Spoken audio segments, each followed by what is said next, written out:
രോഹിത് ശർമ്മയുടെ പെട്ടെന്നുള്ള ടെസ്റ്റ് വിരമിക്കൽ ഇന്ത്യയെ സംബന്ധിച്ച് വലിയ കുഴപ്പങ്ങളാണ് ഉണ്ടാക്കിയിരിക്കുന്നത്. ഇംഗ്ലണ്ടിനെതിരായ ടെസ്റ്റ് പരമ്പരയിൽ ആര് ഇന്ത്യയെ നയിക്കുമെന്നത് വലിയൊരു ചോദ്യചിഹ്നമായിരുന്നു. ഈ സമയത്ത് തന്റെ വ്യക്തിപരമായ അഭിപ്രായം അറിയിച്ച് രംഗത്തെത്തിയിരിക്കുകയാണ് ഇന്ത്യൻ താരമായ ഇഷാന്ത് ശർമ്മ.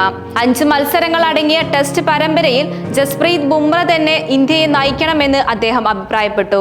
ബുംറയ്ക്ക് ഏതെങ്കിലും തരത്തിലുള്ള പരിക്കുകൾ പിടിപെട്ടാൽ മാത്രം ശുഭ്മാൻ ഗില്ലിനെ നായകനാക്കിയാൽ മതിയെന്നാണ് ഇഷാന്ത് പറയുന്നത്.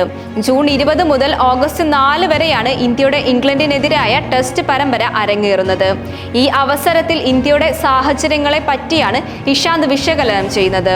ബുംറ തന്റെ പൂർണ്ണമായ ഫിറ്റ്നസിൽ ആണെങ്കിൽ ഞാൻ അവന്റെ പേര് മാത്രമേ നായകനായി നിർദ്ദേശിക്കുകയുള്ളൂ. അവൻ എൻ്റെ ആദ്യ ചോയ്സാണ്. കാരണം നിലവിലെ ഇന്ത്യൻ നിരയിലെ അത്രമാത്രം പരിചയ സമ്പത്തുള്ള മറ്റൊരു താരം ഉണ്ടെന്ന് ഞാൻ കരുതുന്നില്ല. പക്ഷേ ഇന്ത്യക്കായി 5 മത്സരങ്ങളിലും അവന് കളിക്കാൻ സാധിച്ചില്ലെങ്കിൽ ശുഭ്മാൻ ഗില്ലിനെ ഇന്ത്യ ക്യാപ്റ്റനാക്കി പരിഗണിക്കണം.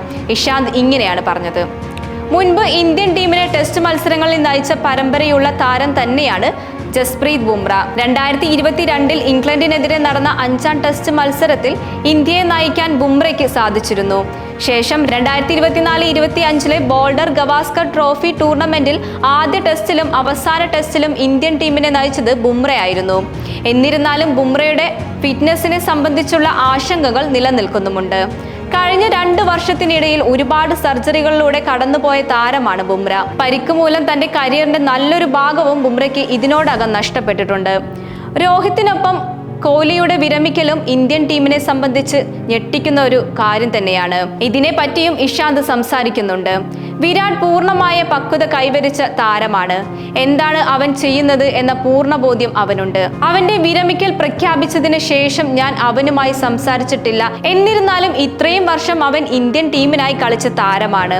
എല്ലാ കാര്യങ്ങളും വളരെ നോർമലായാണ് വിരാട് കാണുന്നത്. അതുകൊണ്ടാണ് ഞങ്ങൾ തമ്മിൽ ഇപ്പോഴും നല്ലൊരു സൗഹൃദ ബന്ധം നിലനിർത്തുന്നത്. ഒരു കാര്യങ്ങളെ പറ്റിയും ഞങ്ങൾ തലപുകച്ച് ചിന്തിക്കുകയോ ഭാരമായി ഉള്ളിൽ കൊണ്ടു നടക്കുകയോ ചെയ്യാറില്ലെന്നാണ് ഇഷാന്ത് കൂട്ടിച്ചേർത്തത്.